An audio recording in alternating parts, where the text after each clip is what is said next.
Praise the Lord. आप सबको जय मसीह की। मैं परमेश्वर का धन्यवाद देता हूं आज की सुबह दिखाने के लिए। एक और दिन परमेश्वर ने हम सबके जीवन में जोड़ दिया है। हम परमेश्वर को कोटि कोटि धन्यवाद दें। एक नया संदेश लेकर मैं आपका दोस्त पास्टर राजमेश से आपके सम्मुख उपस्थित हूं और आज हम देखेंगे यीशु मसीह की मृत्यु के बारे में कि यीशु मसीह की मृत्यु कब हुई। ये एक सवाल है, किसी ने मुझसे पूछा, जिसका जवाब मैं आज इस वीडियो के द्वारा देना चाहता हूँ कि यीशु मसीह की मृत्यु सही मायने में कब हुई। तो इस विषय पर आज हम बातचीत करेंगे। छोटा सा वीडियो से ज़रूर देखिए और इसे शेयर भी कीजिए ताकि और भी लोग इन बातों को जान सकें। एंड ट्रू पर्स में आज का सवाल बहुत आसान है। आपको बताना है कि शाऊल से, यानी कि पौलुस जब वो शाऊल था, उससे प्रभु यीशु मसीह ने कौन सी भाषा में बातचीत की थी जब कहा था, हे शाऊल तू मुझे क्यों सताता है। जानते हैं तो कमेंट्स में लिख दीजिए, नहीं तो डिस्क्रिप्शन में आपको इस सवाल का जवाब मिल जाएगा। Praise the Lord.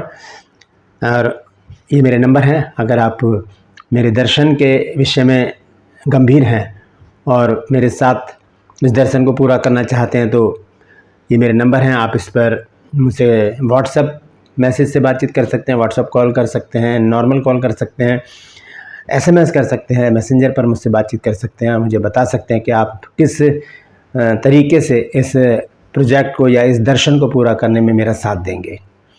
और यदि मेरी मिनिस्ट्री के लिए, मेरे चैनल की ग्रोथ के लिए आप कुछ करना चाहते हैं तो उसके लिए भी मैं आपका स्वागत करता हूँ। Praise the Lord. आइए एक छोटी सी प्रार्थना करेंगे और उसके बाद हम आज के वचन में चलेंगे। परम पवित्र परमेश्वर, हम तेरा धन्यवाद, तेरा शुक्र, तेरी तारीफ, तेरी बड़ाई करते हैं प्रभु, क्योंकि तू इस योग्य है। धन्यवाद देते हैं आज का दिन दिखाने के लिए प्रभु जी, और विनती करते हैं प्रभु जी कि आज के दिन भी हमारे साथ रहकर हमारी अगुवाई करना। प्रभु जी, आज के वचन को शेयर करने में मेरी मदद सहायता कर। मेरे होठों को, मेरे दिल दिमाग को छूकर ब्लेस कर। मेरी आत्मा और मेरा शरीर तेरे ही कब्जे में रहे, ताकि बोलने वाला मनुष्य नहीं बल्कि तेरा आत्मा हो। जितने भी लोग इस वचन को देख रहे हैं, सुन रहे हैं, उन सब पर मैं तेरी आशीष बोलता हूँ। हर एक को आशीषित कर, हर एक की रोग बीमारी को, चिंता परेशानी को अपने सामर्थ्य नाम के द्वारा दूर कर दे प्रभु जी। हर एक की कमी घटियों को दूर कर, ज़रूरतों को पूरा कर प्रभु जी। अपने बच्चों की कमाइयों में बरकत दे। धन्यवाद देता हूँ प्रभु, तूने मेरी प्रार्थना को सुन लिया। यीशु के नाम से मांगता हूँ, आमीन। Praise the Lord. तो आइए आज के संदेश को हम शुरू करेंगे। संदेश है कि यीशु की मृत्यु कब हुई। हम सबसे पहले हम देखेंगे लूका रचित सुसमाचार 23 अध्याय और उसके 46 पद में क्या लिखा है। लूका रचित सुसमाचार 23 अध्याय और उसके 46 पद में इस प्रकार से लिखा है, और यीशु ने बड़े शब्द से पुकार कर कहा, हे पिता, मैं अपनी आत्मा तेरे हाथों में सौंपता हूँ। और यह कहकर प्राण छोड़ दिए। यहाँ पर एक स्वाभाविक बात लिखी है जिसके विषय में मैंने आपको पढ़कर बताया है, लूका 23 अध्याय और उसके 46 पद में। और हम सभी मानते हैं कि आज से लगभग 2000 साल पहले, 2024 चल रहा है, इतने ही वर्ष पहले यीशु मसीह ने अपने आप को मेरे और आपके लिए, मेरे और आपके उद्धार के लिए, छुटकारे के लिए, चंगाई के लिए दे दिया। अपने आप को क्रूस पर कुर्बान कर दिया। लेकिन क्या यीशु मसीह की मृत्यु सच में मेरे और आपके उद्धार के लिए है? अगर हम इसको सच मानते हैं और ये जानते हैं कि हाँ प्रभु मेरे लिए मरा, इस बात को अगर हम गंभीरता से लेते हैं, तो क्या अभी भी हम गुनाहों में हैं? क्या अभी भी हम अपनी इच्छाओं को पूरा कर रहे हैं, अपनी अभिलाषाओं को पूरा कर रहे हैं? अभी भी हम प्रभु से दूर हैं? हम इस तरह से क्या कर रहे हैं? प्रभु यीशु मसीह की कुर्बानी को व्यर्थ ठहरा रहे हैं, उसकी कुर्बानी को व्यर्थ ठहरा रहे हैं। मैं आपको कुछ वचन पढ़ाना चाहता हूँ। सबसे पहले तो यहाँ पर हम देखेंगे 23 अध्याय में, यहाँ पर स्वाभाविक मृत्यु जो यीशु मसीह की बताई गई है बाइबल में, जो क्रूस पर यीशु मसीह को लोगों ने मार डाला, और वहाँ पर यीशु मसीह के विषय में लिखा है, वहाँ पर यीशु मसीह ने अपने प्राण छोड़ दिए, यानी कि उनकी मृत्यु हो गई। लेकिन प्रत्यक्ष रूप में हम प्रतिदिन प्रभु की मृत्यु को देखते हैं अपने जीवन में।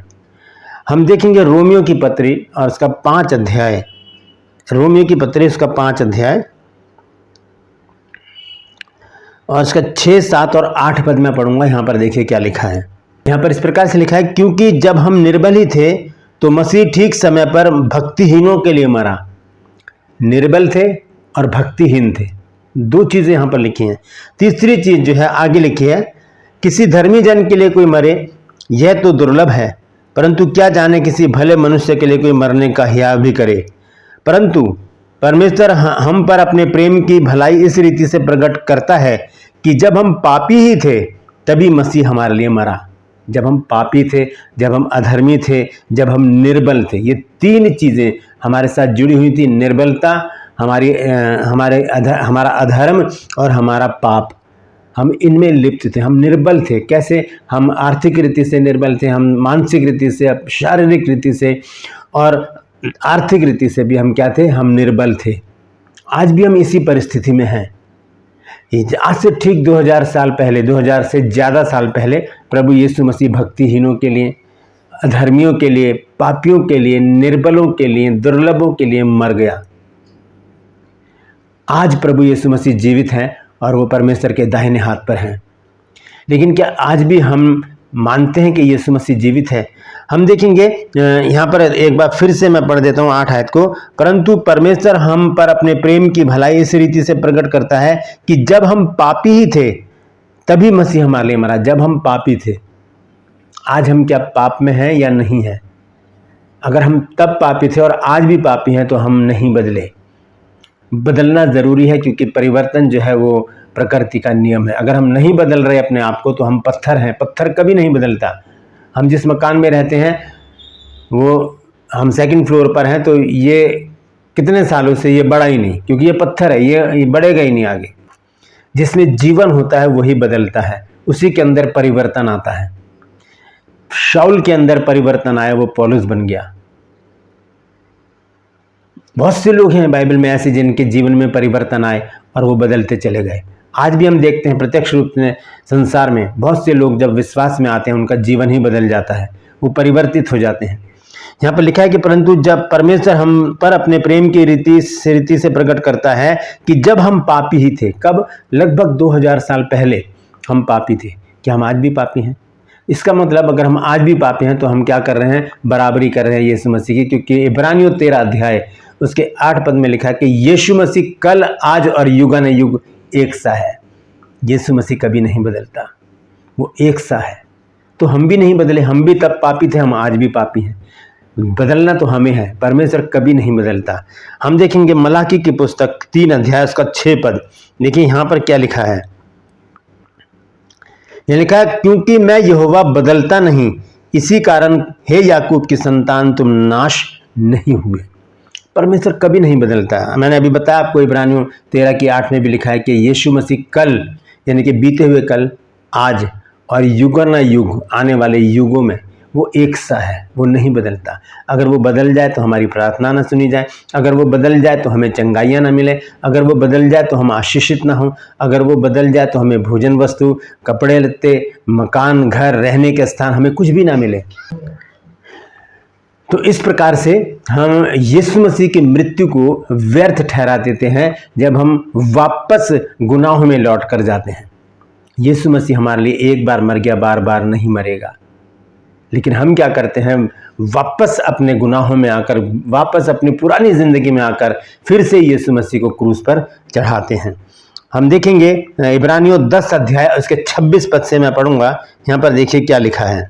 लिखा है, क्योंकि सच्चाई की पहचान प्राप्त करने के बाद यदि हम जानबूझकर पाप करते रहें तो पापों के लिए फिर कोई बलिदान बाकी नहीं है। कोई बलिदान बाकी नहीं है। एक बलिदान दिया प्रभु यीशु मसीह ने मेरे और आपके पापों के लिए, क्योंकि हमने पढ़ा है अभी रोमियो 5 अध्याय के 7-8 पद में कि जब हम पापी थे ठीक समय पर मसीह हमारे लिए मर गया।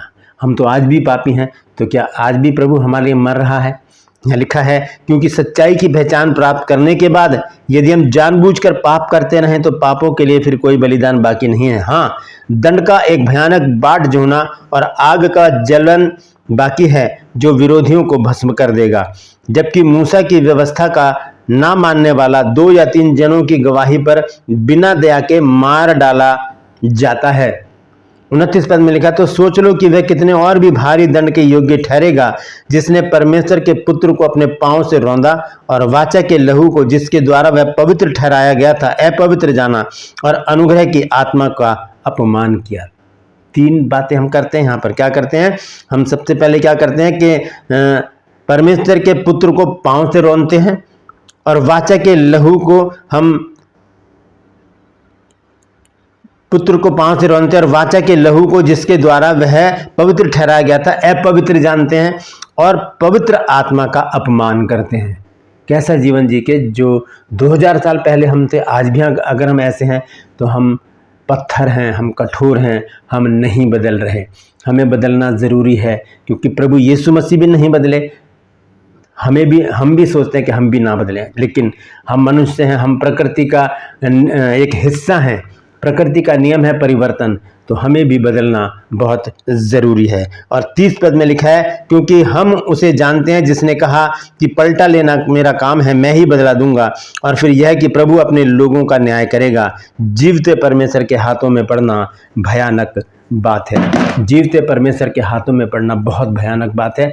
तो हम देखते हैं कि यीशु मसीह आज से लगभग 2000 साल से ज़्यादा साल पहले प्रभु यीशु मसीह ने अपने आप को पापियों के लिए कुर्बान कर दिया। हम हर साल गुड फ्राइडे मनाते हैं, याद करते हैं प्रभु यीशु मसीह की मृत्यु को।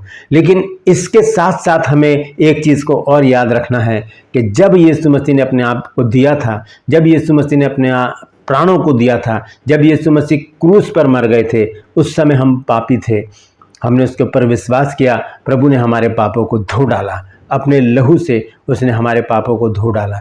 तो क्या आज भी हम पाप में ज़िंदगी जिएं? आज भी हम अपने गुनाहों में लिप्त रहें? आज भी हम अपनी इच्छा पर चलते रहें? आज भी हम वो काम करें जो परमेश्वर को पसंद नहीं है? तो फिर हम बार बार प्रभु यीशु मसीह को क्रूस पर चढ़ाते हैं, जबकि लिखा है कि अब कोई बलिदान बाकी नहीं है। एक बलिदान था जो मेरे और आपके लिए प्रभु यीशु मसीह ने दे दिया। हम बार बार यीशु मसीह को क्रूस पर ना चढ़ाएं।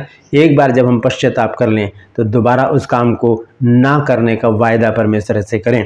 नीति वचन 28 अध्याय और उसके 13 पद में लिखा है कि जो अपने अपराधों को छुपा कर रखता है उसके काम सफल नहीं होते, लेकिन जो उन्हें मान लेता है और छोड़ भी देता है उस पर दया की जाएगी। क्योंकि हम जानते हैं कि जब हम तौबा कर लेते हैं, जब हम पश्चाताप कर लेते हैं, उसके बाद परमेश्वर हमें अपनी बाहों में ले लेता है, अपनी आगोश में ले लेता है, अपनी ओर कर लेता है। फिर हमारी चिंताएं उसकी हैं, हमारी कमी खटी उसकी हैं, हमारे दुख उसके हैं, हमारी परेशानियां उसकी हैं। फिर वो अपनी तरीके से हमारे साथ व्यवहार करता है, फिर वो हमें कभी नहीं छोड़ता। हाँ, अगर हम वापस उधर जाएंगे, वापस उन्हीं कामों में लग जाएंगे, तब परमेश्वर हमें छोड़ देगा। क्योंकि पतरस ने लिखा है अपने वचन में, जब हम पढ़ते हैं पहला पतरस 2 अध्याय के 20-21 पद में, वहाँ लिखा है कि धर्म के मार्ग का ना जानना उनके लिए इससे बेहतर होता कि उस आज्ञा को पाकर वो भटक जाते। लिखा है कि उनके ऊपर ये कहावत ठीक बैठती है कि कुत्ता अपनी छांट की ओर और धोई सुअरनी कीचड़ में लौटने को फिर चली जाती है। यानी कि अच्छे खासे ज़िंदगी में आकर एक पवित्र जीवन जीते जीते जब हम वापस पुराने जीवन में जाते हैं, तब हमारी जो स्थिति है वो जानवर सरीखी हो जाती है। जैसे कि वचन में लिखा है, कुत्ता और सुअर के बराबर हम हो जाते हैं। दोस्तों, हम इस बात पर गौर करें, विचार करें कि जब यीशु मसीह हमारे लिए मर गया तो हम उसके लिए क्या कर सकते हैं। कुछ नहीं मांगता, वो बस यही चाहता है कि हम एक पवित्र जीवन जिए। Praise the Lord. परमेश्वर इन वचनों के द्वारा हम सबको आशीष दे। ट्रू पल्स में आज का सवाल है कि शाऊल से, यानी कि पौलुस से, जब वो शाऊल था, प्रभु यीशु मसीह ने कौन सी भाषा में बातचीत की थी?